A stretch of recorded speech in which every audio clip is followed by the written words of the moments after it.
Hard conversations are where everything we've talked about this month gets tested. Because it's one thing to communicate clearly when things feel easy, it's another when emotions are rising or you feel misunderstood or something actually matters to you. And in those moments, it's easy to shut down, get reactive, or say things you don't fully mean. And afterward, you replay it, wishing you had handled it differently. So, today we're focusing on one skill: how to stay calm while you're communicating in hard conversations. Not after, not once you've processed it, but in the moment. We're going to give you a simple way to ground yourself, stay present, and still say what you mean, even when it feels uncomfortable. If this is an area you want to grow in, being able to stay grounded in hard conversations, share this episode with someone who's working on the same thing. And if you haven't already, leave a review. That helps more women find these tools and apply them in their real lives. Welcome to Communication Skills for Working Women. I'm Elizabeth. And I'm Rose May. Do you find yourself second guessing or avoiding conversations because you're worried about being misunderstood?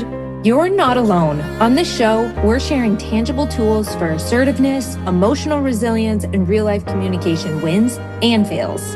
Let's sharpen our communication together.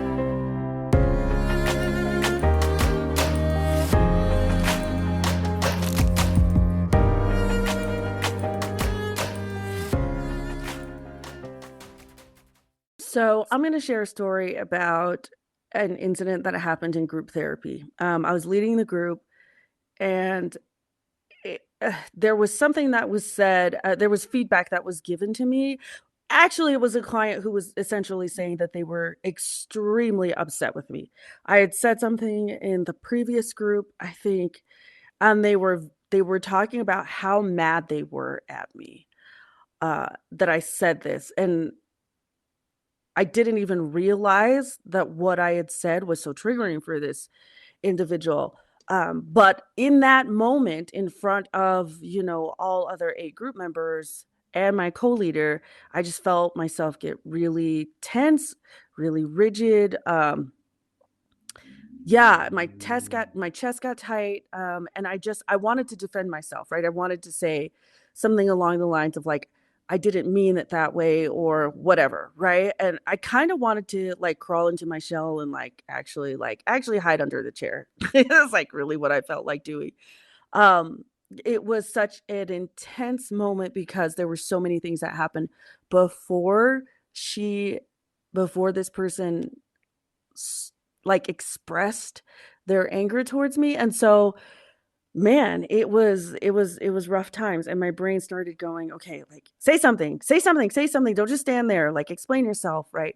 This is not how you meant it. Don't let it be misunderstood. And in that moment, I actually could tell that if I didn't figure something out, that this conversation could go left really quickly, right? And so I was balancing this space of trying to be a leader, a group leader, and using the interventions that I knew were going to be helpful to facilitate a certain process, and being a human being that was being misunderstood in that moment. And someone was telling me how mad they were at me in front of other people. So it was a really sticky situation. What's funny is this kind of stuff happens all the time.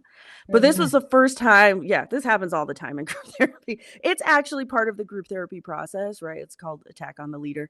And it's a very normal process in group therapy. But this was the first time that this had happened to me in this way about a group member that I cared a lot about. Mhm. And so I knew that if I jumped in too fast, that would be a bad move. If I didn't say something, that would also be a bad move. Right? And so like as I felt myself like panicking, I realized like, okay, if I don't regulate myself, I won't communicate clearly. I had very limited time to do this, like even less so than I think we do in real life. But in that moment, I had to ask myself a couple questions like, what is going on right now that I am feeling this so intensely? And I could probably pinpoint a lot of things. But at the end of the day, I really needed to regulate myself so I could respond in a way that was consistent with both my professional values and my personal values. Like even as I'm talking about it right now and I'm remembering that day, I can still feel the anxiety in my chest. I can still feel it in my throat. I can still feel like I'm like, yeah, yeah, it was a very difficult experience. Blech. So this moment is it's really important to understand because in that moment you're supposed to be leading a conversation. I mean, not even a Mm-hmm. conversation, you're leading a therapy session and Yeah, yeah.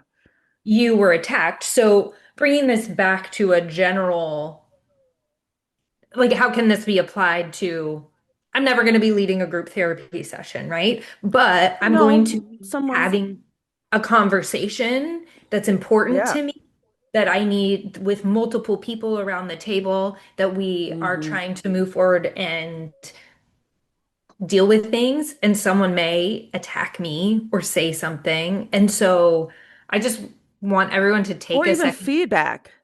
Yeah, Yeah, like if you're in a regular conversation and someone gives you feedback that's maybe less than desirable, I mean, that's the same thing. That's essentially what happened is she was giving me feedback that was less than desirable. So the setting like doesn't actually, I mean, it provides some context, but right. the interaction was feedback that was undesirable and triggering for me, I guess. Well, and I think that part is re one thing that you said that stood out to me was that this was about people that you cared about, Uh-huh. and that happens in our business work environments Oh where yeah. someone will give you feedback and you're like, wait, but I really care about these people, or you move into that defensive mode Yeah. instead of having clarity. And that's one of the biggest indicators that you can tell that you've kind of lost direction is when your emotions rise, your brain immediately shifts to protection. And so Mm-hmm. you've lost your clarity, you've lost your connection with other people because you're suddenly just trying to protect yourself. Yep. And when you're doing that, you cannot effectively communicate. So you're avoiding, like, I mean, all the things that you said, you're wanting to be understood, control the outcome of the I conversation. mhm. And when we get to that, it becomes really difficult to have a conversation, right? We start to Yeah. react or over explain, or like you said, you want to crawl under the chair. We just want to shut down. Yep. So again, the goal isn't to eliminate emotion, even though that would be fantastic in these situations, but the goal is to stay grounded while those high emotions are there. Yeah, as you were saying that, like the goal isn't to eliminate emotions. I'm thinking about all the times that I've been in a session and someone's like, I just want to get rid of my emotions. And I just Hmm. think about the flip side of our emotions is essentially like the essence of our humanity, right? And so getting rid of those negative, like the flip side of that is that you lose a part of your humanity that allows you to connect with people. Anyway, so today we're going to give you a very simple 3-step way to do exactly that, to stay grounded while the emotion is there. This is something that you can use in real time when you feel that emotion, like that emotional spike starting. So first is notice the reaction, and I talked a little bit about that. Like as soon as I could feel myself moving into the space, like I noticed it and I was like, whoa, what's happening here? Right. So the first step is noticing when your body is reacting. And everybody's body is going to react a little bit differently. I think we have some similarities across individuals, but it might look like tension in your chest, in your hands, in your face, in your feet for some people, faster breathing, the urge to interrupt. Sometimes people describe feeling things in their tummy or feeling flooded with thoughts. Because if you don't catch that early, you're going to react automatically. And once you react, it's so much harder to come back to clarity. And we talk about connection with other people. I think this is a really great example of what it means to be connected to your body too. And sometimes being connected to your body feels a little bit unsafe, but this is a time where it can be really, really helpful in recognizing like how our bodies are responding. So in that moment, say to yourself, I'm getting activated. This is a reaction, not a response. And just that awareness creates enough space to help you choose what you want to do next. So get curious. Notice, get curious. the comment of it's much harder to come back to clarity once you've reacted or responded out of reaction is not all of the time, but a lot of the time, um, embarrassment comes up, even shame comes up, Oh yeah. um, because you're like, oh my gosh, I'm a bad person because I responded in this way, which you're not. You're a human being and responded in a moment less than desirable. But when we are in these difficult conversations and we react, it is very challenging to get back in that moment, to repair with yourself and get back in that moment. Yeah, it is. It's hard. And so that's why that pause is so important. If we can identify these things and take that moment to notice our reaction and response, and even just saying, like, I'm getting activated, this is a reaction, you can even say something like, I'm safe here. Mm-hmm. Because you can feel like, oh my gosh, I've got to fight this out, or I need to hide, or what, however you're feeling. But even saying, I'm safe here, take a deep breath, that can allow you to move into curiosity. Well, it also does something to your nervous system, right? Then Mhm. you're alerting your nervous system or informing your nervous system that that you're safe in this Yeah. situation. Yeah. So we want to notice the moment and then we want to slow it down. So when emotions rise, everything speeds up. Our thoughts, our words, our reactions, and your brain is trying to resolve the discomfort. You're trying to get out of there. You're just trying to calm. You're just trying to not be uncomfortable anymore. But fast reactions equal less intentional communication. You need to slow the moment down intentionally. You need to start by taking that deep breath, and then you could use one of these phrases. I want to take a second before I respond. Let me think about that for a moment. I want to make sure I'm responding clearly. So taking that second to pause is really, really important. And I, I took that second in my therapy session, but there was something that I needed to do right before that, and that was in compassion focused therapy. We call this soothing rhythm breathing, and that's just finding a rhythm of breathing that is put you in a state of calm. And so it's essentially just finding a pace of breathing that allows your body to relax. And I did actually say that. I said, again, I really want to respond to this in a way that is intentional and meaningful. So I'm just going to take a second to think about this. And that was kind of my response. And I kind of engaged in some of that soothing rhythm breathing. And so noticing what's going on, right? And then slowing the moment down, however it is that you need to slow the moment down, using some phrasing that might be helpful. And then the third thing is to respond with one clear sentence. So you want to stay grounded. Once you've slowed down, the goal is not to say everything. I'm not going to slow down and now say everything that comes out. It's to say one clear thing, because when emotions are high, complexity leads to confusion. And in that situation for me, it's already tense because we're in group therapy. So there's so many emotions that are flooding the room in that moment. For me to get into something that is verbose would not have been helpful in any way, shape, or form. And that's often the time when, is the same when we're receiving feedback from someone, right? And then all of a sudden I want to get into an explanation. What is that going to do? That's not going to do anything, right? Simplicity leads to clarity. So you can use some grounded, direct language like, here's what I'm seeing. What's important to me is I see this differently. I want to address something directly. Uh, though that kind of language can be really, really helpful in helping us pinpoint one specific thing. So maybe an example is if you're in a meeting or if you're having a conversation with someone, what's important to me is that we're aligned on expectations. That's a very simple way to respond. You don't even actually have to respond to what's happening, Mhm. but that allows you to step back and also like communicate that this is something that's important to you, right?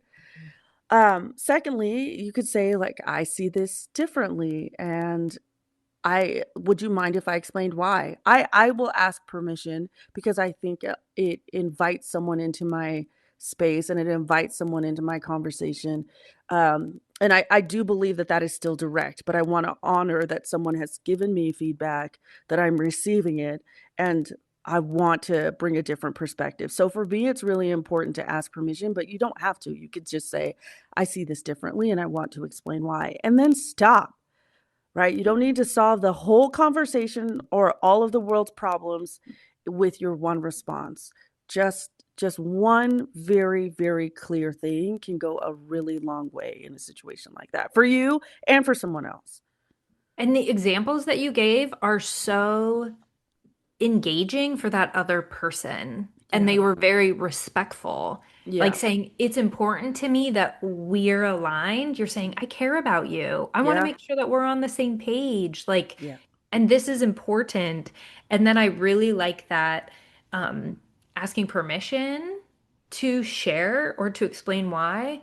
Because again, that is cueing to that other person, like, I care about what you think here, and I want to give you more information, not to defend myself, Yeah. but like if you're willing to hear more, I would like to share more. Exactly. And then Exactly. if that other person actually responds to it and says, yes, I'd like to hear more, they are immediately moving to their frontal lobe and Mm-hmm. moving out of that emotional part of their brain. Um, and so I really, really appreciated those examples. Let's bring this together. When you are in a hard conversation and emotions start to rise, do these three things. Notice the reaction and say it. I'm getting activated. You can say that in your head, but you could also say it out loud if you wanted. Slow the moment down. I need to take just a second here. Take a deep breath and respond with one clear sentence. Here's what I'm seeing. This is really truly how you can stay calm, but you're not removing your emotion. You're not stuffing it away, but you're staying grounded while that emotion is still there. And I also want to point out that this requires a lot of practice. This Hmm. is a really difficult skill. It can be a really difficult skill to learn, and so it requires a lot of practice. I'm still not great at it. Like sometimes like I feel I go to respond or react and I'm like, "Ooh, let me be, let me slow down for just a second." Right? That's my initial Yeah. response. And so I do want to point out that while these we're giving you simple tips, it's also really important to practice so you get better at it. Right? And you can practice in a very non-threatening situation. So I'll give a quick example. I was at the Apple store the other day and we're sitting there. So we got started and he's like, I'll be back in 10 minutes. And I'm like, okay. Because he got us started on some stuff on our phones. And then he said, I'll be back in 10 minutes. Well, 10 minutes passed and then 20 Mm. minutes passed and 30 Ooh, minutes passed. Then what? 45 What? minutes You're passed. still waiting? And I had like looked at him and I swear I'd made eye contact with him, but there's a lot of people, it's the Apple store. Anyway, but during this time, I had all sorts of thoughts and emotions and frustrations go through me, and I literally chose to practice in these Mm. moments. I was like, I'm getting really upset right now. And I had even had some interactions with other employees of like, can you help me? And oh, I can't, blah, blah. Anyway, and I did this. I took a deep breath. I thought about what I really wanted to accomplish. I I did these things to slow things down and then to well, responding was a little bit different. I'll tell you what, he came Ooh. back over to us and he said, "Oh my gosh, I'm so sorry. I forgot about you." Oh my gosh, he forgot about you. Bro, just don't say anything at that point. Just say, I I'm sorry. Just say, I'm sorry. in that moment, I was like, I'm really glad I practiced all Wow. these other things and thought about what I really want to accomplish right now. Wow. Because I was like, you probably could have. I didn't say anything. I just said, okay, let's keep going. because I had slowed myself down. Wow. I had told myself I'm safe. I had told myself like there's nothing personal happening here. Wow. Um, but I was like, you probably could have just left that out. Like Just leave it out. Just not say anything. but when I saw him with a new customer, I was like, he's with someone Oh, new now. Anyway, but I was very proud of myself because I have not always handled situations like this. I know we're talking about work, but when we talk about practicing, we're yeah. in Low quote stakes unquote situations. hard situations all the Yeah. time. Yeah. Someone rude who's supposed to be helping us, we get Yeah. forgotten about. And I could have been telling myself all sorts of stories about how I felt he was treating me and different things. But I was so proud of myself because I have experienced like shame and embarrassment. And I know shame sounds extreme, but I have left situations where I'm like, man, I'm a horrible person. I did not handle that well. And I didn't feel that way after this because I was Mm. intentionally practicing. Yeah. So it's important to You're practice. you're a better man than me. Um, you're a That's better what one my than me. husband I said. would He's have. like, I would not have sat there. First of all, I wouldn't have sat there. But secondly, I would have been like, and then you told me you forgot about me. Oh my gosh. Oh, anyways. Well, here's your challenge. In a Don't go low to the stake, Apple store. don't, yeah. Oh, you better not say that. We're on Apple Podcast. Here's your challenge. In, in your Wait, next here's your challenge. Go to the Apple store and practice. there you go. Go to the Apple store and practice in your next hard conversation, even if it's small, like an Apple store conversation. Practice slowing it down. Use one pause and one clear sentence. That's it. You don't need to handle it perfectly. You just need to stay present. Thank you so much for listening to us. Until next time, speak clearly, listen bravely. When you feel confident in your communication, everything changes. We'd love to hear your wins, failures, and insights on Instagram at Communication Skills for Women. Leave a review and connect with us. Until next time, speak clearly and listen bravely.